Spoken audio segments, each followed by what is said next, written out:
देश के लोकतांत्रिक व्यवस्था में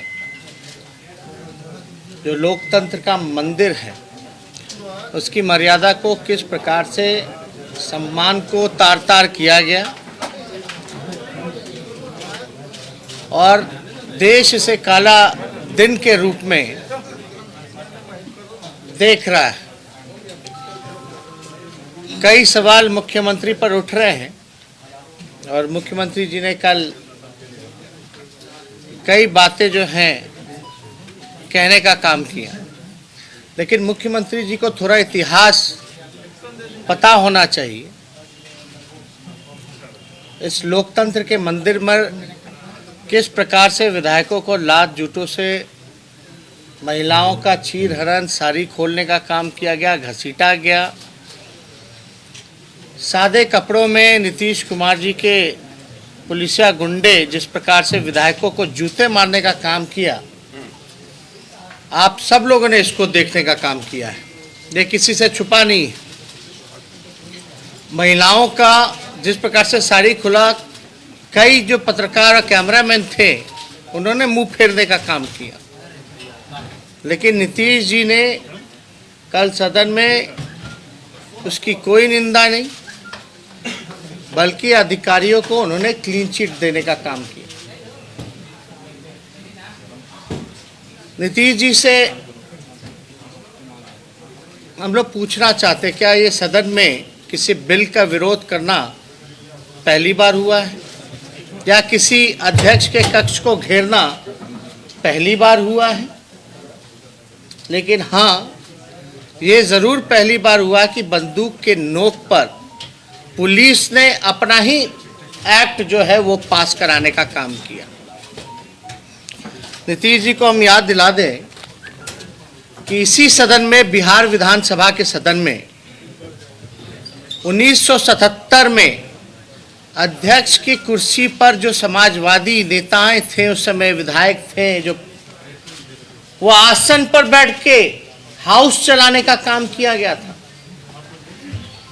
आज से 46-47 साल पहले समाजवादियों ने आसन पर बैठ करके हाउस को चलाने का काम किया था।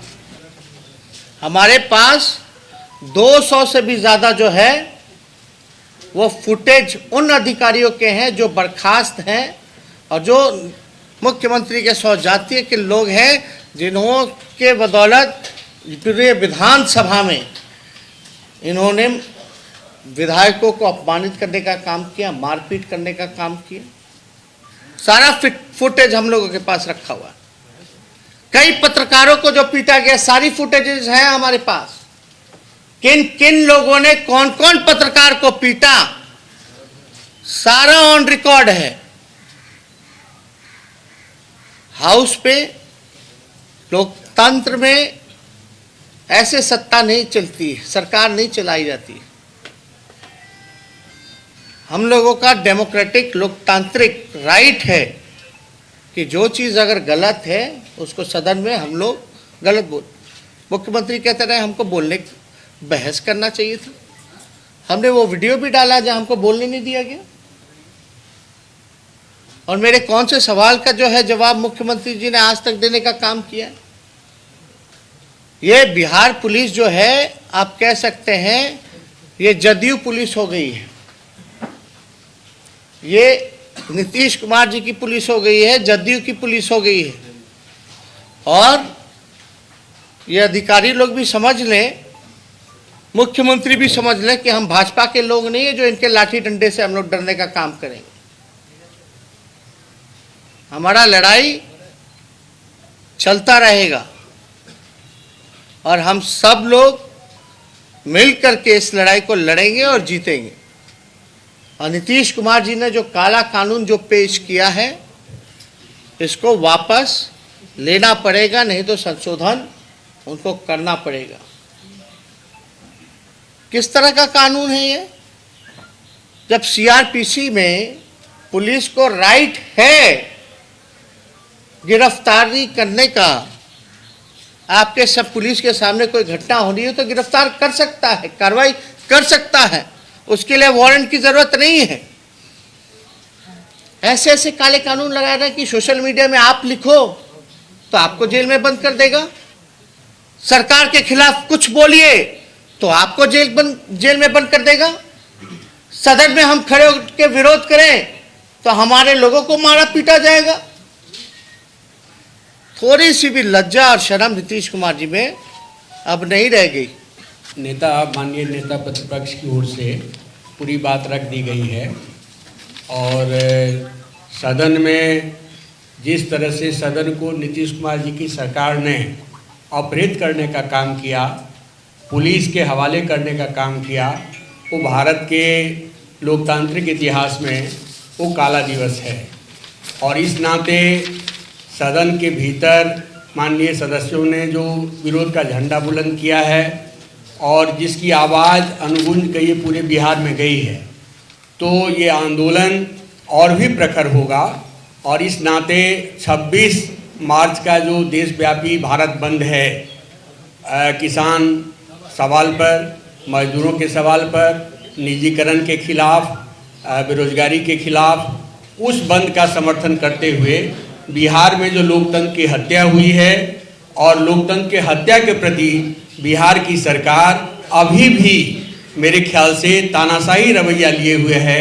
बिहार के मुख्यमंत्री इस घृणित कांड को लेकर के, इस लोकतंत्र के हत्या के प्रति माफ़ी मांगने के लिए भी तैयार नहीं है।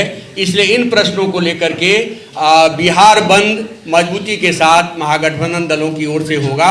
तेजस्वी जी का जो आह्वान है वो संपूर्ण बिहार में मजबूती से बिहार बंद होगा और भारत बंद के मुद्दे के साथ भी हम लोग रहेंगे।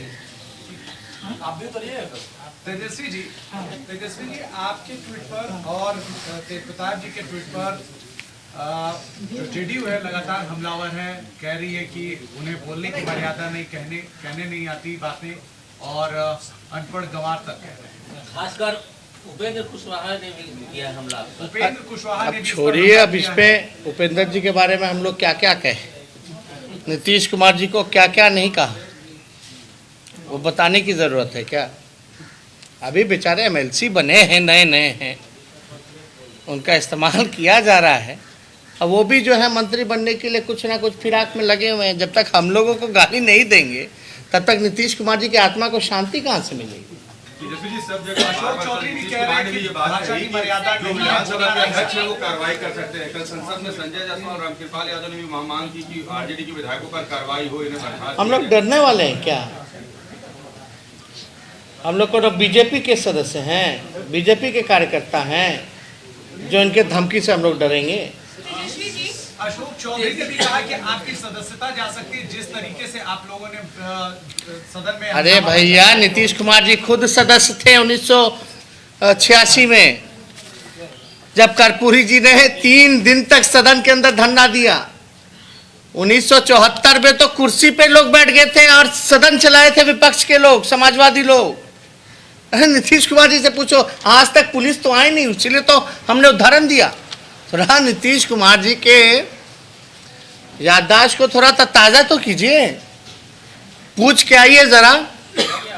किसी पत्रकार में अगर पूछ सकते हैं तो जरा जाके उनसे पूछिए कि 1986 में सर आप भी तो सदस्य थे, जब 3 दिन तक हाउस में आप लोग बैठे रहे, धरना प्रदर्शन करते रहे कर्पूरी जी के नेतृत्व में। सदन के अंदर गाली गलौज करने का भी आरोप है आप लोगों के ऊपर। आपको गाली का फुटेज हम भिजवा दे क्या? पुलिस के लोग लात घुसा नहीं नजर आ रहा, आप गाली का आरोप लग रहा है। तेजस्वी जी, एक सवाल है कि आज जो है जेडीयू के लोगों ने शेखपुरा स्कूल में आपका नाम लिखवाने गए थे लोग, प्रिंसिपल से बात की है लोग कि तेजस्वी यादव के एडमिशन कराना है, उनको मैट्रिक पास कराना है, इस पर क्या? मेरे साथ प्रधानमंत्री का भी लिखवा देते है ना? हाँ, देखिए इसमें उसीलिए ना 40 पे आ गए हैं लोग। सी ग्रेड का पार्टी, इसीलिए ना हम लोग बोलते हैं सी ग्रेड का पार्टी और सी ग्रेड का देता क्यों है भैया? कैसे 71 से कैसे आ गए 40 पे? जरा इसका जवाब तो दे दें। ये तो अपने ही सहयोगियों को ब्लेम कर रहे थे। अपने ही सहयोगी को ब्लेम कर रहे थे। तो इन सब पे कोई टिप्पा टिप्पणी क्या करना, इन लोगों ने सारे शर्म और नैतिकता को बेच खाया। इन लोगों की क्या बात करनी। नीतीश कुमार लगातार कह रहे हैं कि आप लोग चर्चा से भाग रहे थे, वो चाह रहे थे कि आप आगे सदन में हमने तो वीडियो दिखाई दिया था, हम तो खड़े उठ के बोले थे कि नहीं बोले थे, आप ही लोग बताइए, क्या हमको एक मौका दीजिए। हाँ। जेडीयू का आरोप हमेशा से ये देखा गया है कि हमेशा जिस तरह का कुकृत्य होता है, मारपीट हो, कुछ भी हो, पक्ष हमेशा विपक्ष पे हमलावर होती है और विपक्ष हमेशा पक्ष पे। जनता तो कंफ्यूज है, जनता किसको माने। क्या हाथ किसी विधायक ने पहली किसी पे उठाया? चुपचाप से बाहर बैठे हुए थे ना, कक्ष के बाहर धरना दे रहे थे। शुरुआत कहाँ से हुई? पत्रकारों को पहले पीटना शुरू किया गया। ये तो ऑन रिकॉर्ड है। कक्ष के बाहर बैठ करके धरना देने का इतिहास कोनो पहली बार का नहीं है, ये पहले भी हो चुका है। और पहले कभी भी हम लोगों ने ऐसी घटनाएं नहीं देखी जहां पत्रकारों को एक बार थोड़ी ना पीटा गया, पत्रकारों को तो इस सत्र में 2-2 बार पीटा गया। वो लोगों को कोई कहने का अधिकार नहीं है। मुख्यमंत्री तो कहाँ रहते नहीं रहते। अब देखिए कल कौन उकसा रहा था विधान परिषद में, संख्या गिना रहा था, संख्या कौन धमकी दे रहा था, देख लेंगे देख लेंगे। ये बिहार का मुख्यमंत्री गुंडों जैसी बातें करना, टपोरी जैसा बात करना, हर बात पे आग बबूला हो जाना मुख्यमंत्री। कोनो एक बार पहली बार आग बबूला हुए हैं क्या? कितनी बार आग बबूला हुए इस सत्र में। संख्या गिना रहे हैं, बोलते हैं हमारे लोग बैठे रहते हैं, यानी उनको खड़े होकर के जाओ लड़ो। लड़ने के लिए, उकसाने के लिए कहा गया। आप लोगों ने वीडियो नहीं देखा क्या? मुख्यमंत्री उकसा रहा है अपने लोगों को, जाओ लड़ो। हमारी संख्या क्या है, तुम्हारी संख्या क्या है? जहां संख्या थी तो क्यों नहीं बैठे हुए थे मुख्यमंत्री जी? इतना संख्या, और बाहर थोड़ा पब्लिक के बीच जाइए, संख्या पता चल जाएगा। बाहर कहीं घूमने लायक होंगे। अरे इनको जनता ने नकार दिया है, नापसंद करते हैं। ये तो चोर दरवाजे के फर्जी मुख्यमंत्री हैं, फर्जी तरीके से बने। लेकिन